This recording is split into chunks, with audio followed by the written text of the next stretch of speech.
Hey, howdy, hey! It is your local fish guy that likes to talk into a microphone for some semblance of clout and validation. Or, Siren Sun ASMR. Anyway, as you may know, we just reached 50k. Oh my god, I did not ever think that I was gonna get a channel to reach this high from just talking into a microphone and creating the characters that I love to make, but here you are, and I'm honestly surprised that you all stuck around, so thank you so much. It has been amazing. I love doing this, and I love making these stories for y'all, and I hope I can keep doing it for a long time to come. And with that being said, I thought I'd give y'all something a little special. So today I've got another Q&A ready for you. Y'all seem to really like the first one, and so I asked on my Patreon, Twitter, and YouTube for some more questions that I'm willing to divulge here and now today.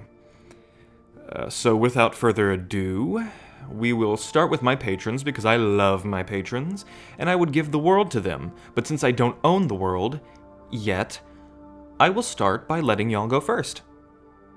So to start, we have Aspie Voices. Hey girl, hey! And she asked a couple, but the one I like is, how old are the worlds? That is, when did you start imagining them? Definitely Arcanon came first, because Bryn and Abel were two of my first ever characters.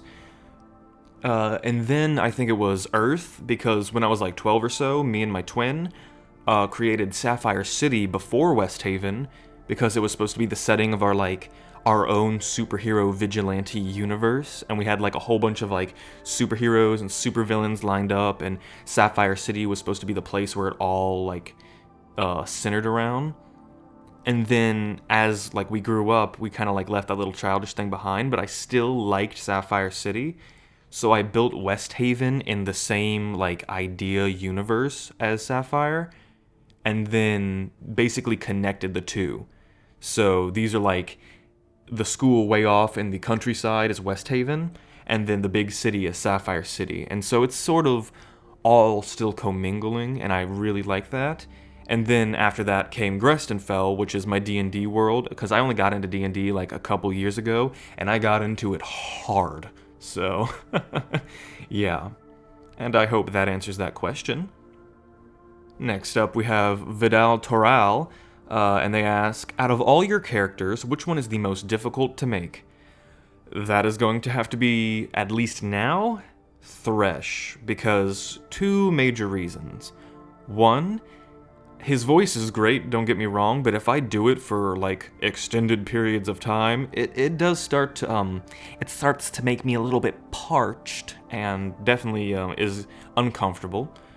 And the second reason is because his story has gone on for 13 parts, and as much as I want to keep him in the channel and as much as I will, there's got to be some periods of time before, because it's kind of like beating a dead dog at this point. I love him to death. He's one of my favorite characters, and he's one of the fan favorite characters, which means he's probably never actually leaving, but at the same time, I can only add on to the story so much before you guys go oh, well, this is getting, a little bit cringy, so I'm just trying to keep Thresh fresh. Thresh fresh. But yeah, so I hope that answers that. Ooh, here's a good one.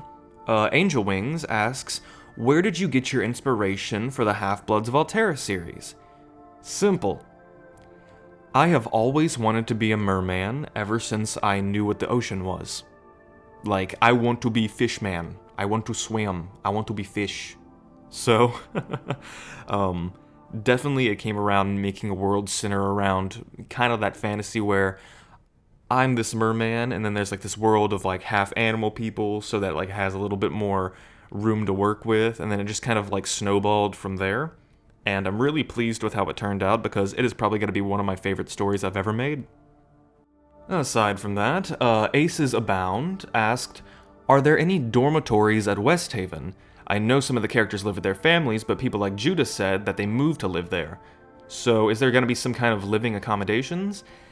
The circle has definitely wanted to keep tabs on their special students, and so they do sort of have like student living because, again, West Haven is more of I personally think of it as a collegiate academy because I'm working with romance ASMRs and I would very much only feel comfortable doing that with characters that are considered adults.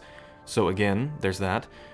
But the circle does want to keep an eye and very much a tab on the abnormals. And so they would definitely have some sort of like, oh, we invited you to come here from across seas, so you can just stay in these paid-for dormitories. Pierce lives in one, and Nina Underbrook, who is a transfer student from Jamaica, actually lives in one as well. So like, they do invite kids from all around, because if they find like word of an abnormal, they're definitely gonna send for them, and then if they get them, they're gonna like make all the accommodations possible to get that student to stay on campus. Rulin asks, what is your favorite brushes to use in Procreate? I love your art, by the way. Definitely the technical pen superiority. Like, I think that's just because that's what I use for my sketching, my inking, everything. It's just an all-in-one for me. I even use it to color because I use the fill tool. So, technical pen supremacy at this point, yeah. But thanks for asking. Moving on, Kyle asks, would you ever consider doing a truly evil character? Perhaps something like one of the 10 demon characters who isn't as remorseful as Bale. I've entertained the idea. I'm mostly hung up on, wholesome himbos, because that's just my thing. But I do like the idea of spicing it up a little and definitely throwing y'all for a loop with a character that might end up betraying you or even just being flat out evil. I don't really see the appeal for dating evil people. I don't know if it's just like, whatever, but I just, I'm not really into yanderes, not really into, psychos and stuff like that, but to each their own, I'm not gonna judge, but I just don't think that's really my cup of tea. But as far as like evil, like maybe bringing Tylock back with his own listener, something like that, maybe. I've entertained the idea, definitely. Ooh, and I love this one. Cassie1332 asked, where do you get inspiration from when it comes to the romance portion of your stories?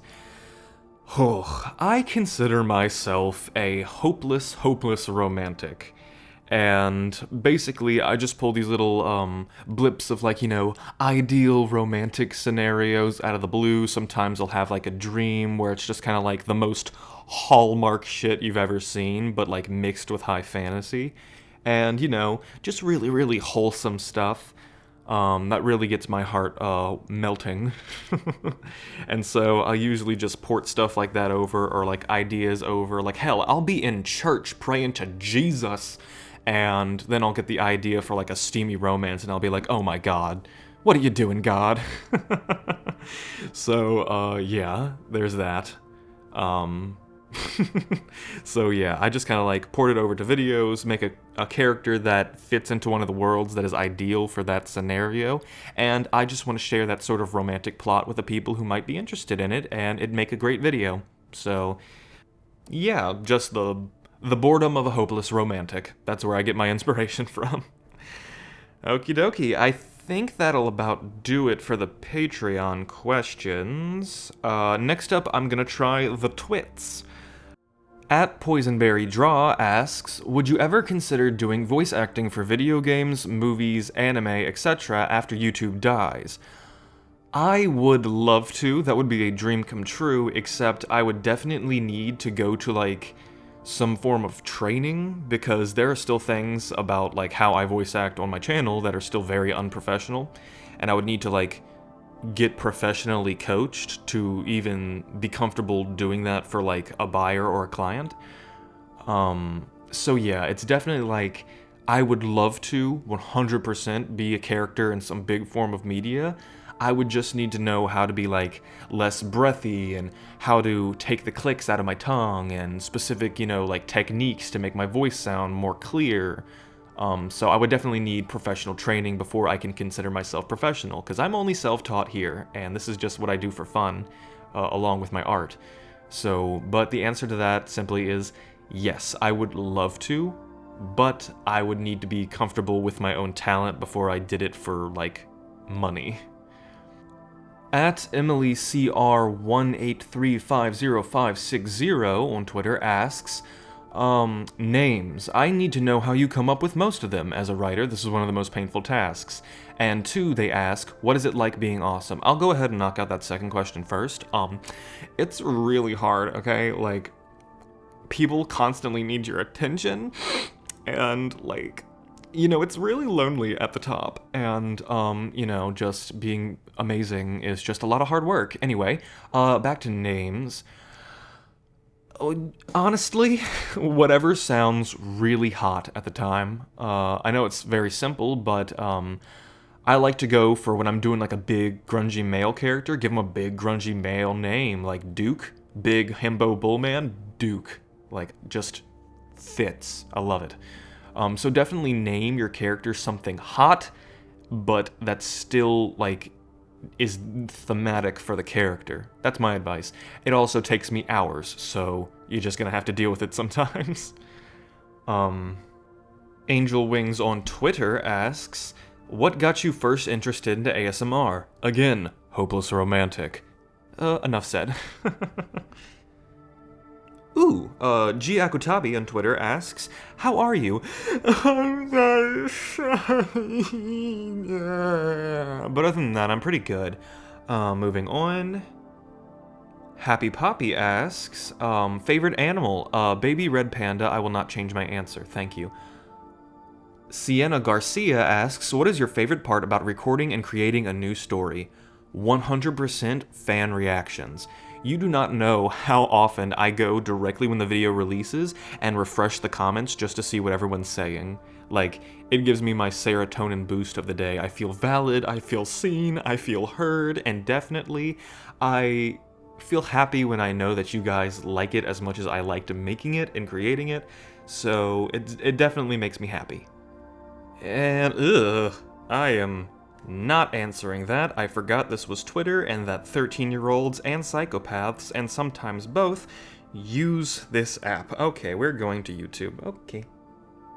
Question mark frog? Question mark asks, if the Siren verse or Black Ocean ever got made into a show or movie, would you prefer it to be animated or live action? Initially, I would definitely prefer it to be animated, because that would keep, like, the spirit of voice acting and ASMR sort of, like, keeping it to its roots, because that's what I love to do and that's sort of my passion.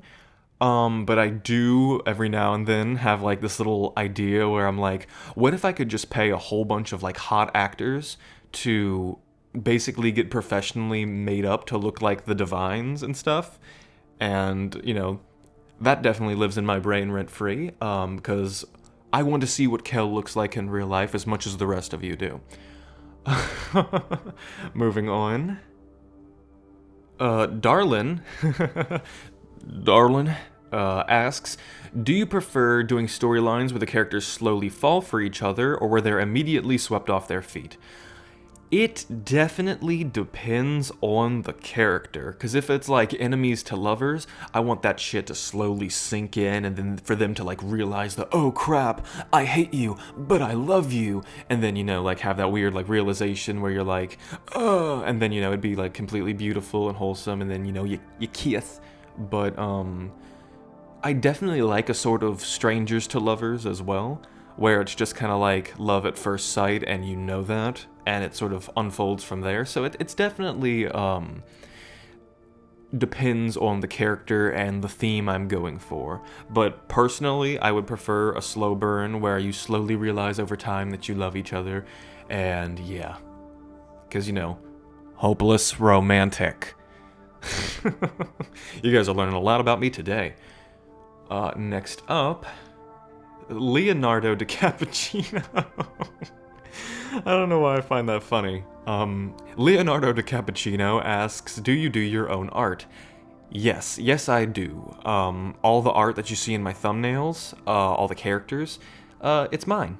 I it's my hobby. I create the characters and then I give them a voice. So yeah, I do my own art.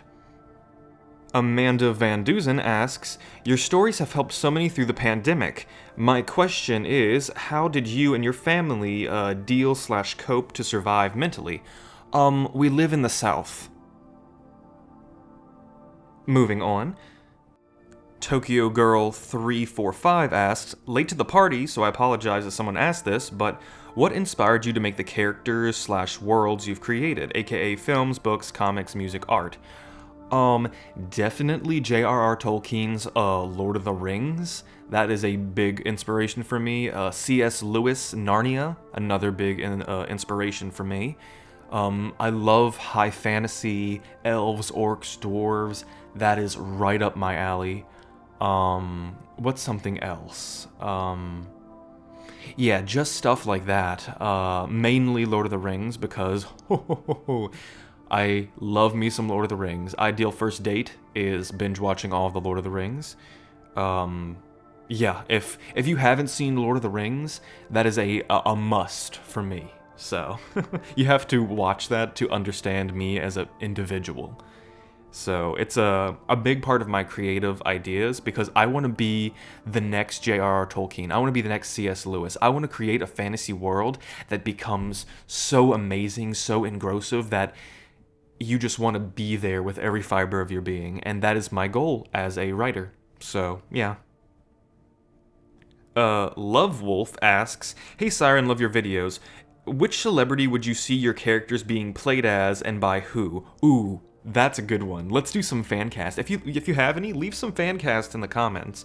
The only one I could think off the top of my head would be like Chris Pratt playing like Abe Gregor or something, but could you imagine Chris Pratt with pink hair? Oh god, yeah. But yeah, that's so fun. Just leave some fan cast. Who do you think would play some of my characters? Drop them in the comments, let me know. Hashtag why did you die Milo, hashtag rip, asks, do inform me of your favorite cookie type, sir. And you're gonna hate me, but it's Snickerdoodle. I will not elaborate. Continuing, and I'll probably cap it off with this one, but J Blue asks, are you in/finished in university? I am currently in university right now. 2, who is older between you and your twin brother? Him by 60 seconds, and he never lets me forget it. I'm the baby of the family, youngest of 5. 3, your recent video of Cam had me thinking, have you ever survived a hurricane? More than one? I was a baby when we survived Katrina, and I was like just last year when we survived Hurricane Ida, which thank you so much again to my patrons because of all the generosity, me and my family were able to sort of recover and basically get back to our normal life again. And I cannot thank you all enough for that. This has been a blessing. 4, will your brother ever make an appearance on a video, or was it just the blooper reel? He's actually the original creator of Corvin O'Dara, so whenever Corvin comes into the West Haven series, which is probably going to be soon, he will be voice acting Corvin. And he actually has voice acted a couple more cameos, you just haven't caught him yet, so you can go back through my videos and try to figure out which voices are his and which voices are mine. We're twins, so it's probably difficult. And 5, what are some of the funniest comments you've ever seen on your videos? People who take scenarios and make funny little, like, skits out of the characters in the video. I just adore that shit. I even turned one into a video, like, opener with Eric the Barbarian, because somebody dropped a hilarious skit in the comments, and I'm like, I have to use that. I just have to. And it was so funny and hilarious. So, yeah, I love that. And I think that is gonna do it for this Q&A. So, yeah. Thank you all for watching this, and if you enjoyed this as much as I did, be sure to leave a like, comment, and subscribe for more. And if you are so inclined, you can become a patron of mine with the link below. I'm gonna need, like, all the support I can get until it becomes time for me to actually take over the world, but until I become your supreme overlord, see you all in the next vid. Toodles!